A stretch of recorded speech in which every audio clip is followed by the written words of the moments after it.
Everyone, and welcome back to FSI DFS. I am McKinley412, and today we're going to be looking at this Saturday early slate for DraftKings. Nice 6-game slate here. No weather that we have to pay attention to at the moment, but things will change overnight, I'm sure.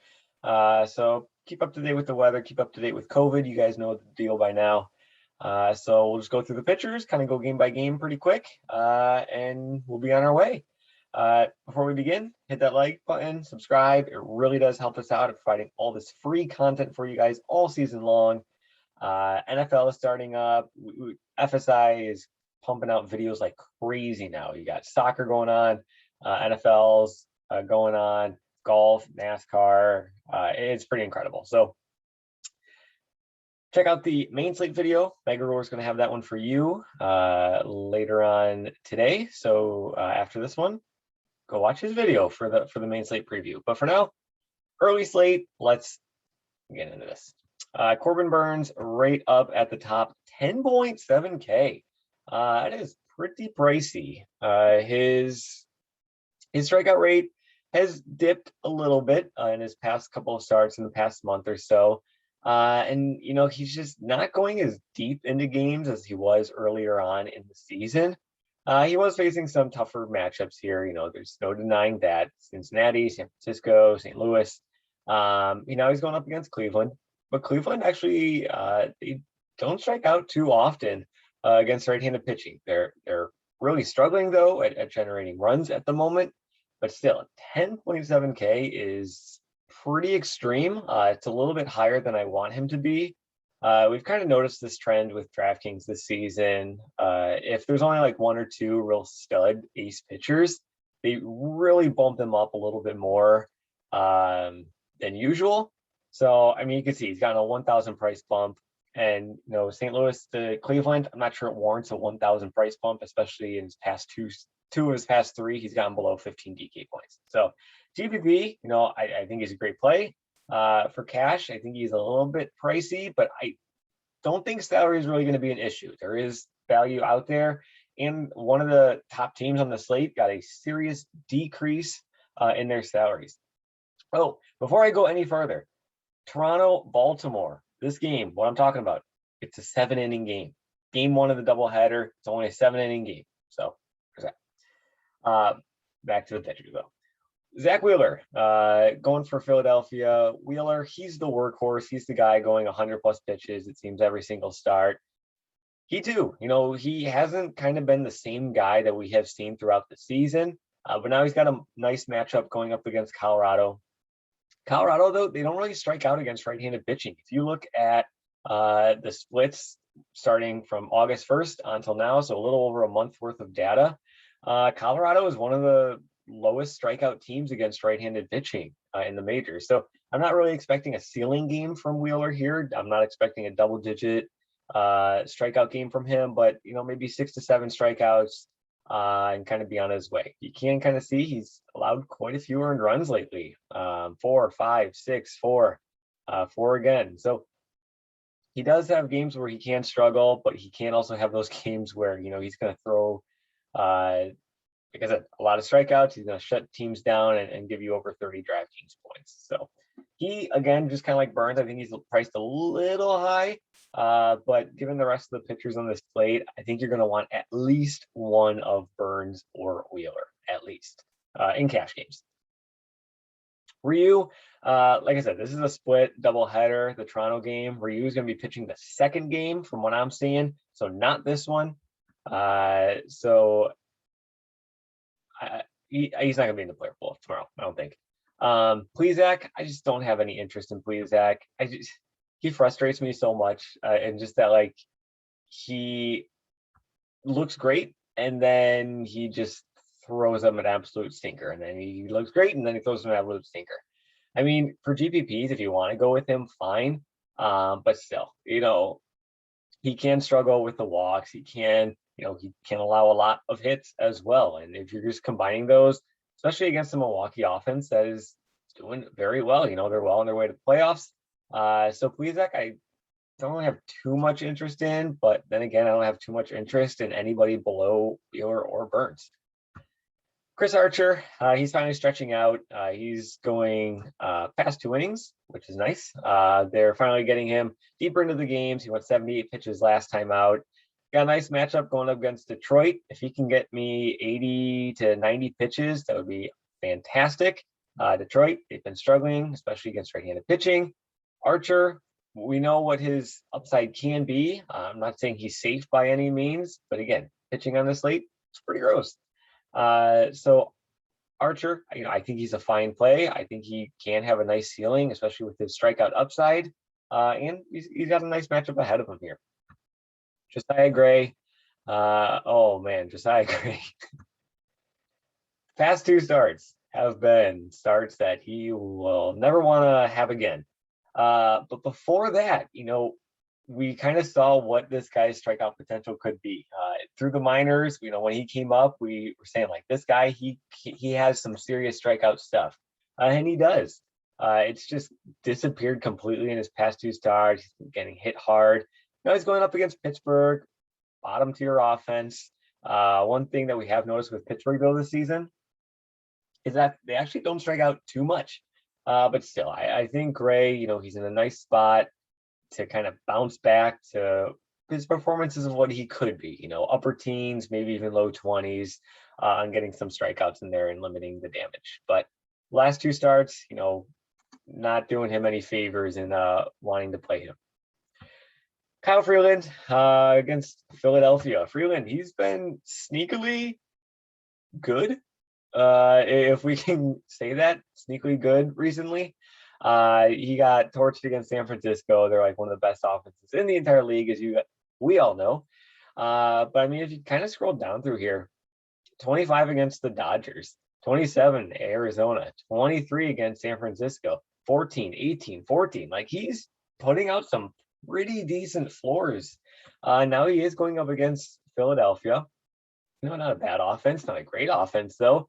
7.3K, I could see him being a fairly popular pitcher in this range, just because there's not much else to really get excited for. So Freeland, I think, is a serious. I have some serious interest in Freeland. We'll put it that way.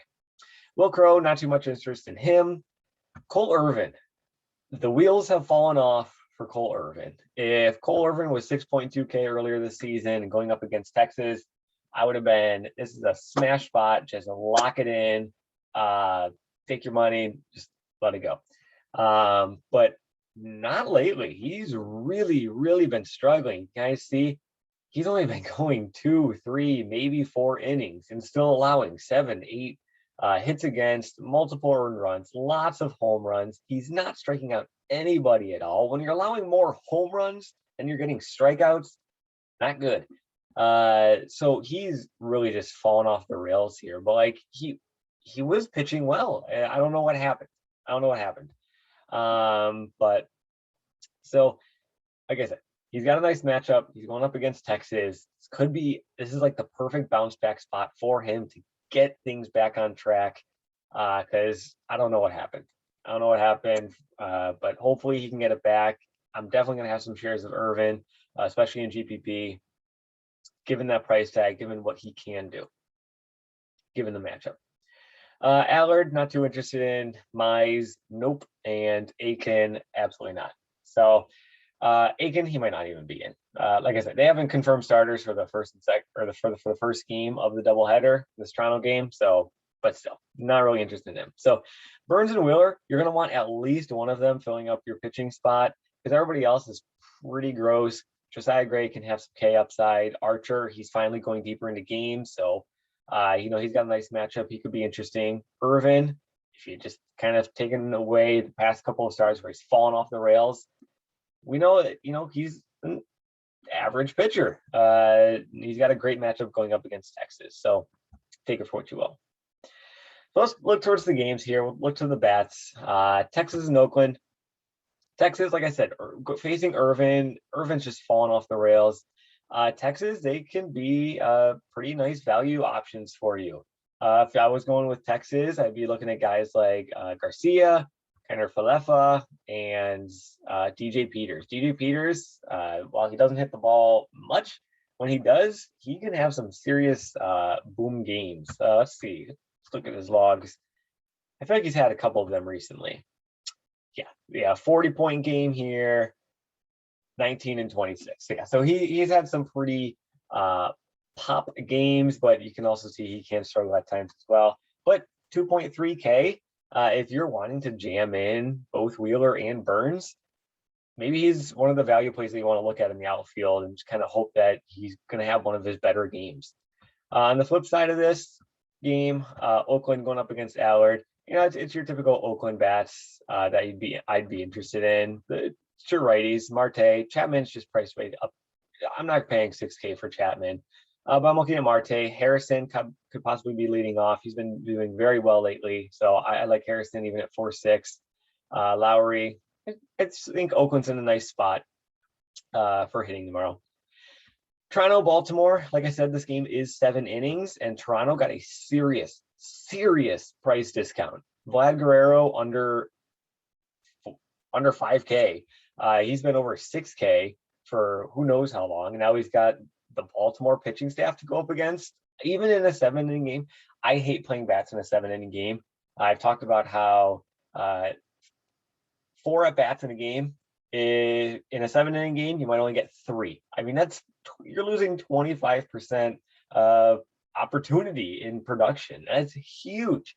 But still, these prices on Toronto against Baltimore are very, very tempting. So I'm definitely going to be interested in Toronto tomorrow. They might even be one of the top stacks tomorrow, even in a 7-inning game, just because of their price drop. Vlad Guerrero way too cheap, Springer too cheap, Hernandez too cheap. It just goes on down the list. So pretty much anybody from there. Baltimore on the flip side, I don't really have too much interest in them. So Colorado going up against Wheeler, no thank you. Philadelphia going up against Freeland. I mentioned Freeland's been doing sneakily well, and that combined with Philadelphia's pricing, it's too high. 6.1, 5.3, 5.2, 5.1. It's tough to really get any of their decent bats who are already in a tough matchup if you're going to be jamming in either Wheeler or Burns. Milwaukee, I love Milwaukee. They're probably my second favorite stack on this slate outside of Toronto.